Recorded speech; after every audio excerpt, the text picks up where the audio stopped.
Thank you. The next item of business is consideration of business motion 18918 in the name of Jamie Hepburn on behalf of the Parliamentary Bureau on changes to business. Any member who wishes to speak to the motion should press their request to speak button now. And I call on Jamie Hepburn to move the motion. Move, Presiding Officer. Thank you, Minister. No member has asked to speak to the motion. Therefore, the question is that motion 18918 be agreed. Are we all agreed? The motion is therefore agreed. The next item of business is topical questions, and at question number 1, I call Douglas Lumsden. Thank you, Presiding Officer. To ask the Scottish Government what its response is to the Nuclear Industry Association's reported view that Scotland will miss out on thousands of new jobs due to its stance on nuclear energy. Minister Richard Lockhead.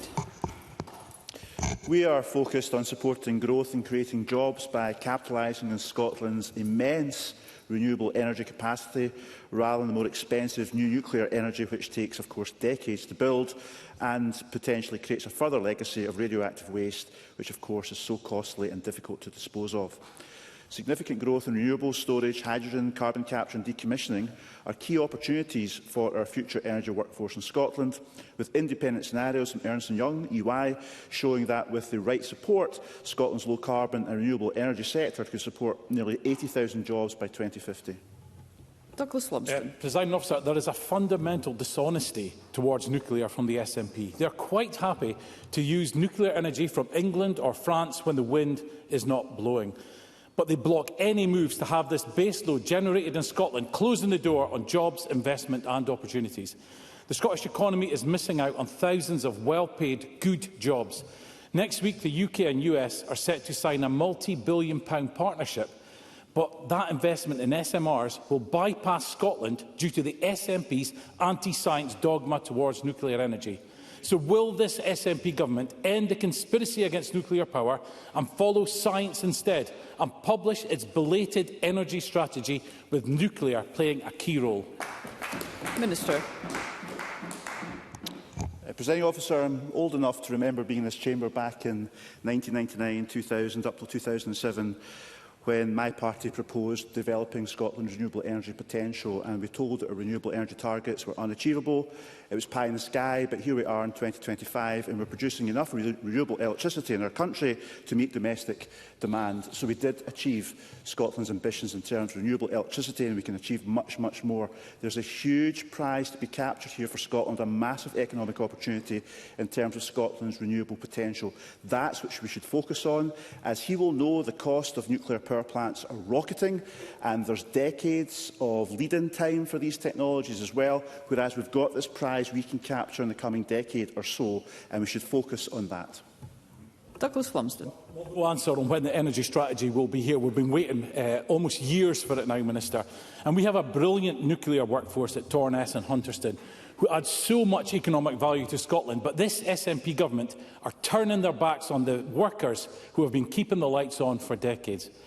By siting new SMRs at these sites, we could utilise and grow the existing workforce and negate the need for monster pylons and battery storage systems, blighting our communities as our production would be closer to the demand.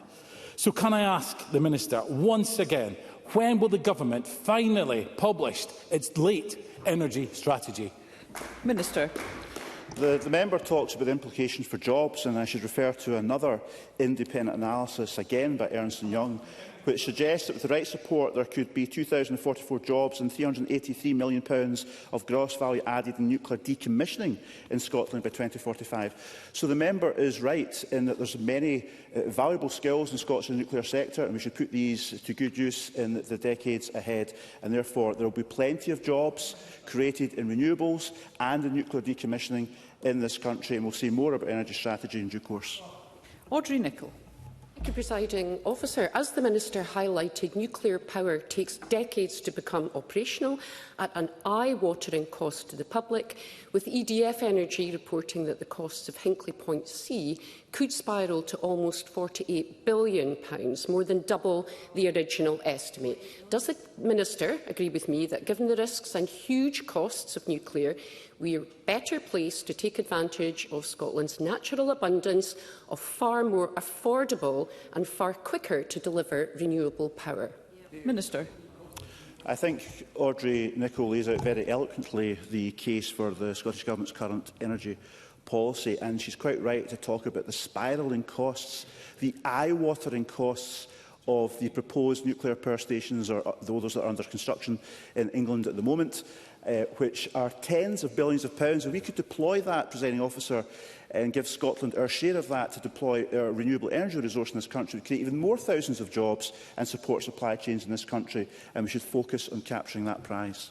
Sarah Boyack. Minister, I'm actually proud to have set our first renewables targets, and I agree we need a lot more. But we also know that Torness is due to close in spring 2030. So with the SNP's current opposition to new SMRs, which are being built across Europe, there are currently 550 full-time EDF employees, 180 full-time contract employees, and up to 800 every time there's a statutory outage. So why is the SNP happy to import nuclear-generated electricity, but not see it continuing to be produced at Torness, given the massive benefits of around £45 million every year to the wider local economy? Minister.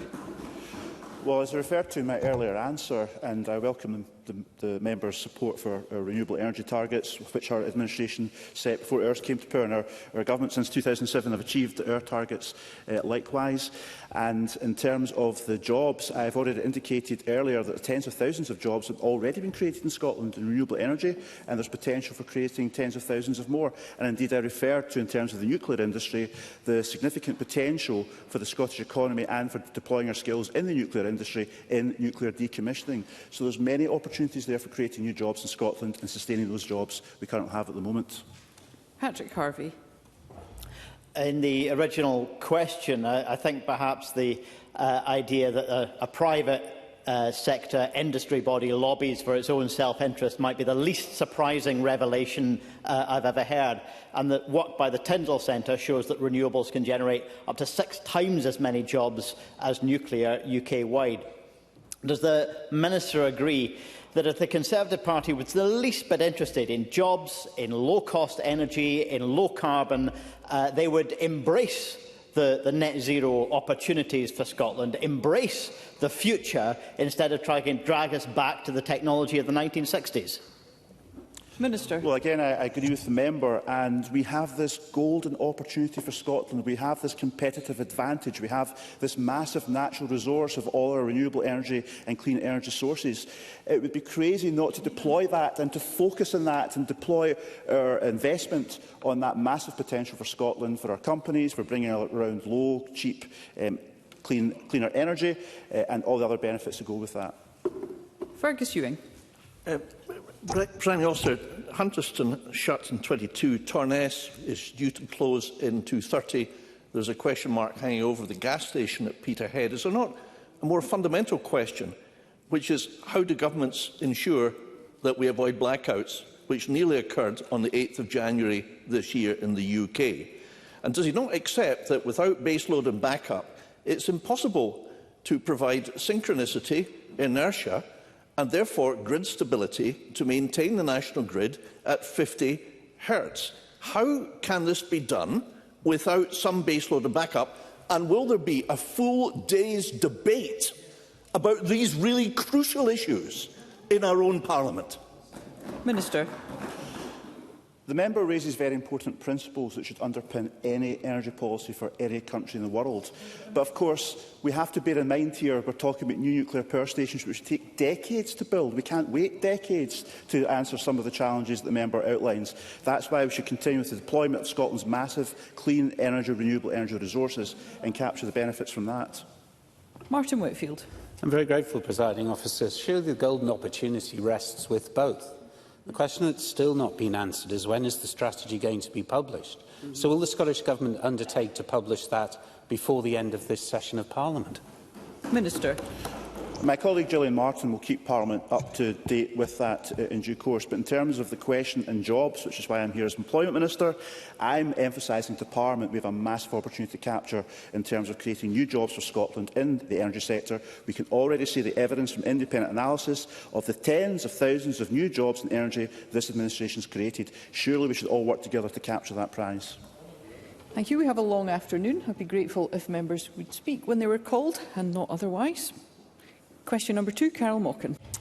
Thank you, Presiding Officer. To ask the Scottish Government what its response is to the Royal College of Nursing's reported concerns regarding the decline in the number of nursing students in light of recent UCAS figures showing that the number of accepted places on nursing courses beginning this autumn in Scotland is 5% lower than last year. Cabinet Secretary Neil Gray. Thank you, Presiding Officer. Nursing and midwifery staffing has increased by almost 19% since 2006 under this government, and it's important to be clear that the UCAS statistics do not cover all routes into these courses, with part-time Open University and most postgraduate courses not using the UCAS platform. However, I absolutely do recognise the need to encourage more people into the profession. That's why our Nursing and Midwifery Task Force is bringing together partners to drive forward lasting change and support staff, including recommended actions to develop alternative routes to widen access into educational pathways, including through our excellent colleges. Carol Mockin. Thank you. I thank the Cabinet Secretary for that answer. I wish to quote the Royal College of Nursing's warnings. Scotland does not have the numbers of nurses now that is needed to meet the demand for care in health and social care services. Thousands of registered nurses are missing from health and social care teams across Scotland, impacting on the quality and safety of patient care. This is a desperate negative spiral. The Scottish Government must take urgent action now and make investment focused on addressing the nursing workforce shortages. Cabinet Secretary, these are the warnings from the profession itself. Does the Government believe that they are currently training enough staff to meet demand?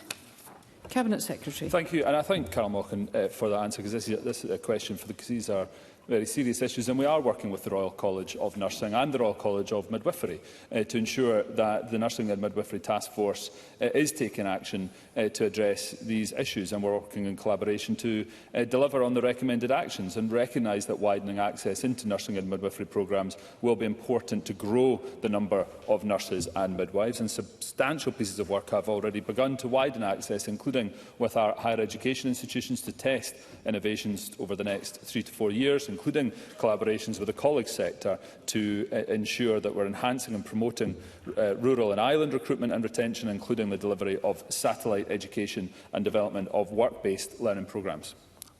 Carol Mockin. Thank you. Cabinet Secretary, without properly trained staff, nursing places will continue to remain unfilled. Over the last 3 years, nearly 2,500 fewer nursing students have started university than planned in the targets set out by your government. This means that the gap between the number of registered nurses needed and the number entering the workforce in the coming year is set to widen even further. And there is a real concern across the profession. So can the Cabinet Secretary confirm whether the Nursing and Midwifery Task Force, which was mentioned, whether these recommendations published in February will be funded and fully implemented before the end of the parliamentary session? Thank you. Always through the Chair, please. Cabinet Secretary. Thank you, President Officer. Yes, we are already working to implement the recommendations of the Nursing and Midwifery Task Force. Of course, Carol Mockin will recognise that the challenges that we are facing in terms of attracting people into nursing and midwifery courses are not ones that are unique to Scotland. These are challenges that are being faced in Labour-run Wales, which has also seen a reduction in the number of student nurses. And it's not only a UK issue. Half of the OECD nations are reporting a reduction in interest of 15-year-olds in nursing education. So this is something that we take seriously here. But what would make a big difference is if we were able to recruit and retain internationally. And the reduction in the visas being approved by the Home Office over the last year for health and care workforce is extremely concerning and could have an incredibly damaging impact on our health and social care services, including, indeed, the RCN said in May that new immigration measures could, and I quote, accelerate an exodus of internationally educated nurses and potentially devastating consequences on our health service. So I'd be keen to work with Carol Mockin and others to persuade the UK Government of the merits of a proper immigration service that works for the needs of our public services in Scotland. Emma Harper. Thank you, Presiding Officer. I remind Chamber that I am still a registered nurse. The Labour Government have hiked tuition fees in England this year, and the Labour Government in Wales continue charging student tuition fees. This means nursing and midwifery students are landed with high levels of debt when they qualify. In contrast, in Scotland, under the SNP, tuition is free, and we're seeing record numbers of Scots going to university. Whilst Labour burden nursing students with avoidable debt, can the Cabinet Secretary just set out and reiterate the type of support that is available and unique to Scotland to entice nursing and midwifery students into the profession?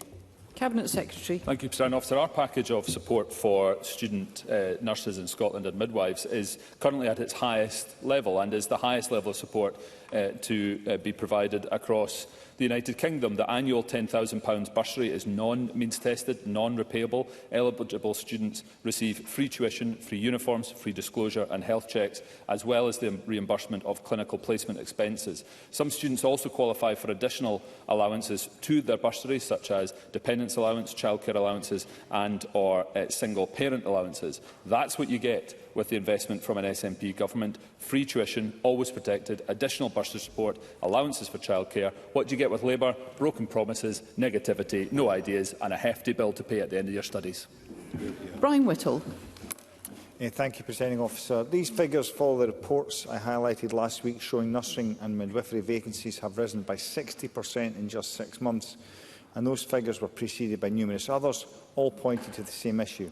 Scotland's NHS isn't attracting or retaining the staff it needs to properly care for patients or clear backlogs. And it reminded me of when my own daughter applied for midwifery less than 10 years ago. She was one of 43 that were accepted, and there was 440 places. We're now in a situation where they have to go through clearing to try and fill those places. Does the Cabinet Secretary recognise there is a serious problem here, and how do they intend to ensure that we will make the NHS in Scotland a more attractive place to work? Cabinet Secretary. I recognise the question from Brian Whittle. However, there are 48,909.6 whole-time equivalent qualified nurses and midwives working in NHS Scotland. That's a 2.7% increase over the last year and a 13% increase in the last decade. The UCAS data, as I've already stated to Carol Mochan, does not cover all routes into university for these subjects, with part-time, open university and most postgraduate courses not using the UCAS platform. In terms of the vacancy rates, obviously there is increased investment, increased activity in order to bring down waiting times, and I expect there to be increased places available for recruitment, and I encourage our boards to ensure that they're utilising the talent that there is here in Scotland from nurses and midwives. And Willie Rennie. The financial problems in universities is contributing to the loss of important teaching staff within these universities. And that means the viability of these departments and the credibility of these departments is under threat. This is going to be storing up problems for many years to come unless we can get this right. So what discussions has he had with his colleagues sitting next to him about the future viability of universities so that we can have nursing departments that are viable for the future? Cabinet Secretary. With relevance to the point before us, I point back to the question, the answer that I gave to Carol Mochan around the importance of international students and the importance of international workers to not just our NHS and social care services, but also to our universities. That's a critical point. Of course, Mr Day and I discuss issues with regards to training the next generation of our public sector workers on a frequent basis, and ensuring the continued viability of our university sector is, as you'd expect, very high up on this government's agenda. Thank you. That concludes topical questions.